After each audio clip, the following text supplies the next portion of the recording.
Hi, my name is Grant Dietz from Mr. Troutman's History 202 class, and in this video I'll be talking about the history of lacrosse and how it has developed from a game played by Native Americans into a highly competitive game that is growing rapidly today throughout the whole world.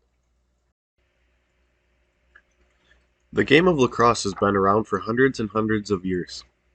The first time it was witnessed being played was by the Europeans in the early 1600s, but we know that this game was played for many time before that. The game wasn't always known as lacrosse, and depending on what Native American tribe it was, they called it many different names. An example was one tribe called it stickball. The game of lacrosse was just not found in what we now know as the United States, but also in regions of Canada. The first tribe to be known to play the game was the Algonquin tribe. They were located across lower regions of Canada, as well as upper portions of the United States, including northern Michigan. After the Algonquin tribe, the game moved farther south into more areas around the Great Lakes, as well as areas in the east coast of the United States. And then after that, it just kept moving farther and farther throughout the country. The game of lacrosse was very important to the natives, and to many tribes this was a lot more than a game. They used lacrosse to prepare their young men for their lives of hunting, as well as preparation for future war. This game was used to turn the young boys into men. They also played this game to settle disputes between tribes without having result to war. These games were such big events that sometimes lasted days at a time. They were almost like a big festival for them. It was such a big deal to them, they would even wear tribal war paint on their faces while they were playing. Sometimes the games would have thousands and thousands of players and played across miles of land. This game was also played for fun, but they also played this game for spiritual reasons as well, to help them connect to their spirits. Every tribe had a different style and set of rules that they played by, but they were all similar in a way. They only had one single rule, and that was you couldn't touch the ball with your hand. They used sticks made from wood that they carved out of trees and branches that they found, and they made a net at the end, which was usually made out of dried deerskin. The sticks were used for catching and throwing the ball to advance it down the field to score points. The first balls that they used were usually either round rocks or pieces of wood that they carved into balls. Later they created the balls out of animal skins and stuffed them with materials to make them heavier. They all still had the main goal, which is today, is to get their ball into the opponent's goal. Today, lacrosse isn't as big in the Native Americans' lives as it was hundreds of years ago, but it is still important to many of them and is an important tradition for them to follow. Today, there's still an Iroquois men's national lacrosse team, and they are one of the best teams in the world. In fact, they are the only Native American team that plays nationally across the world. In 2018, they won the bronze in the World Lacrosse Championship. And right now they're fighting for their rights to compete in the Olympic Games in 2028. To be an Olympic team, they have to represent a nation, and they're fighting that they represent a nation that is outside of the United States and Canada. Today, lacrosse is one of the fastest growing sports in North America, as well as other parts of the world, like some European countries. In Canada, lacrosse is their summer national sport, alongside with hockey as being their winter sport. In the last decade, lacrosse is one of the fastest growing sports at the collegiate level, and lacrosse used to be primarily known to be played in schools and colleges on the east coast side of the country. But now, in the last decade, it has moved throughout the Midwest, South, and now to the west coast side of the country. The first college to play this game was New York University in the later 1800s.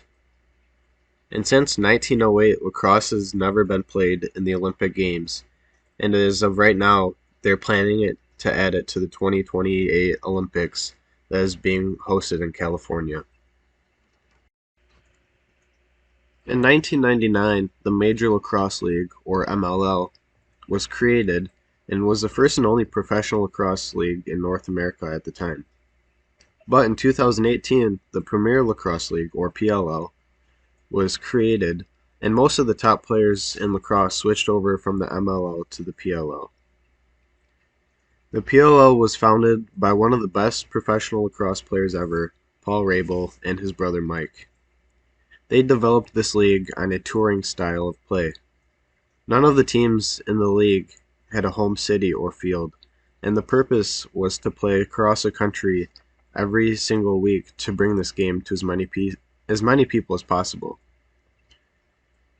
In this last year, the MLL has merged with the PLL because they were fighting over viewership because their seasons were played at the same time. And since the PLL has started, they have added new teams every year because of the ratings that they're getting. There are many different styles and forms of lacrosse today. There's field lacrosse, indoor or box lacrosse, as well as women's lacrosse. And all of these styles are played similar, but they have a little bit different rules and techniques in playing it. Field lacrosse is the most popular, and that's what you are seeing in these images on your screen.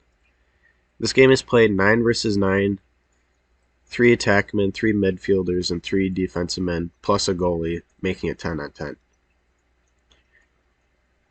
In field lacrosse, the defense must stay on their side of the field and the offense must stay on their side of the field, with the midfielders being able to go up and down the entire field, bringing the ball from defense to offense. In field lacrosse, the game starts with a face-off and whoever wins takes the first possession. Field lacrosse is a pretty physical game, making the players need to wear helmets, thick gloves to protect their hands from checks from the defense, elbow pads, as well as chest and shoulder pads. These images right here show box lacrosse. Box lacrosse is usually played in an indoor field, usually on a hockey rink covered in turf, and this game is played 5 versus 5. Box lacrosse has a lot more physical contact than field lacrosse, and there's a lot less rules on hitting. Box lacrosse is basically hockey, but without skates, and you're using a lacrosse stick instead of a hockey stick. A lot of times, box players will use hockey pads instead of lacrosse pads because it serves more protection since it has thicker padding than regular lacrosse pads. In box lacrosse, it is a lot quicker paced, and they're usually a lot more physical. They also use a lot smaller size goals than regular lacrosse goals. Usually a regular lacrosse goal is about 6 foot high and 6 foot across. And you can see in these pictures they're a lot smaller, almost the size of a hockey net. And like field lacrosse, there are several different professional box lacrosse leagues. These pictures right here is women's lacrosse being played. In women's lacrosse, it is a lot like men's, but there is almost no contact allowed. The equipment they use is also different. As you can see, they aren't really wearing any padding. The only thing they have is goggles covering their eyes so they don't get hit by the ball or another person's stick. Although it is different than men's lacrosse, it is still very popular throughout colleges and lower levels like high school and youth. But it is not much as a professional style, and there aren't any women's professional teams played. I had an interview with a former college lacrosse coach who coached at Grand Valley State University as well as Hope. His overall outlook on the game was that this game can bring young men together to learn how to communicate with each other, work together, and have discipline. He said lacrosse is great and everything, but learning these life skills that this game can provide and teach you, and to be able to bring them out into the real world, is the most important thing. He said how to work together, and learning to work together is how you win games and how you win at life. Lacrosse is all about communication, and if you can't communicate with each other, then you're not going to be able to win. And that's important throughout all sports, he said. It's not about the sport, it's about what you learn during them and how you can use what you learn in your real world. Lacrosse is such a fun, fast paced game that I think everyone would enjoy watching it, and it can be played by all age levels, from little kids to a professional level. I could guarantee you this game will become even more popular in the years to come, with the development of new professional teams, as well as more schools and colleges offering this game to their students, and even hopefully a professional women's lacrosse league. Lacrosse has been developing for hundreds of years from the Native Americans that lived in this land before us. This is one of the fastest growing sports in the last decade than any other sport there is. As a former high school lacrosse player, learning where this game came from gave me a new view on lacrosse as well as other sports that are being played. We just think of sports as something fun to do on our free time, but most of the time we don't realize where it started from. Learning that lacrosse came from the Native Americans as a way of life, as a way of growing up for them. It's cool to know that there's a reason why we play it, and learning helps me enjoy this game even more. I hope you all learned something and hopefully take time to maybe watch a lacrosse game yourself. Thanks for watching my video and have a good day.